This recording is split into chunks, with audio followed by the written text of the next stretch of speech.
Assalamualaikum warahmatullahi wabarakatuh. Bagaimana hari ini kabarnya anak-anak? Semoga kalian tetap sehat dan semangat walaupun belajar dari rumah. Sebelum kita mulai, mari kita berdoa sejenak. Berdoa mulai. Selesai, terima kasih. Kita lanjutkan kembali pelajaran hari ini, muatan IPS, tema 6, cita-cita, subtema 2. Sebelum mulai, tolong disiapkan buku modul kalian, muatan IPS. Baiklah, minggu yang lalu Ustadz Lili sudah menjelaskan tentang sumber daya alam. Hari ini kita akan mempelajari manfaat sumber daya alam bagi kehidupan manusia. Sumber daya alam itu sangat bermanfaat bagi kehidupan manusia. Manusia memanfaatkan sumber daya alam tersebut untuk memenuhi kebutuhan dalam sehari-hari. Seperti apa? Sandang, pangan, dan papan. Sumber daya alam di Indonesia ini sangat beragam, tetapi keberagaman ini dipengaruhi oleh bentang alam di suatu wilayah tersebut. Terkandung sumber daya alamnya berupa apa? Air, tanah, udara bersih, tumbuhan, dan hewan. Sumber daya alam, kalian sudah mengetahui ada sumber daya alam yang dapat diperbarui dan ada yang tidak dapat diperbarui. Contoh sumber daya alam yang dapat diperbarui seperti sayur dan buah, pemanfaatnya untuk apa? Bahan pangan sehari-hari dan lain-lain seperti bahan baku olahan makanan.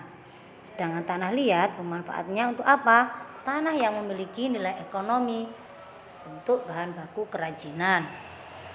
Sedangkan hewan manfaatnya untuk apa?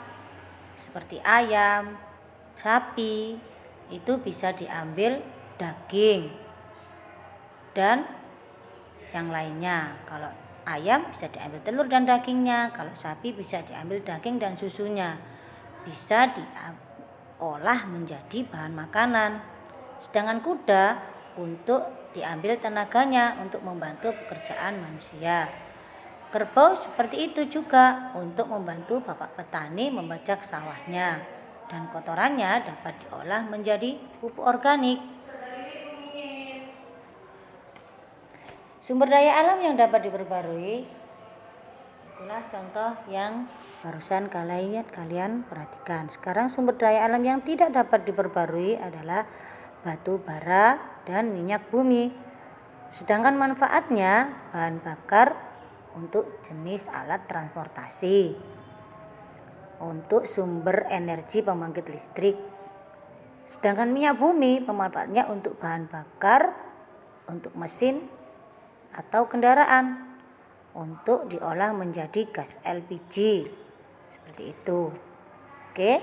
Dan bahan baku untuk tekstil anak-anak. Nah, hari ini pelajaran cukup di sini dulu ya. Besok kita lanjutkan kembali. Jika ada yang belum paham, silakan bertanya kepada Ustaz Lili.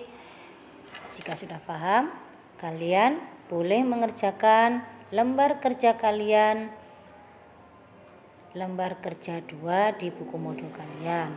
Oke, sampai jumpa di pembelajaran berikutnya. Wassalamualaikum warahmatullahi wabarakatuh.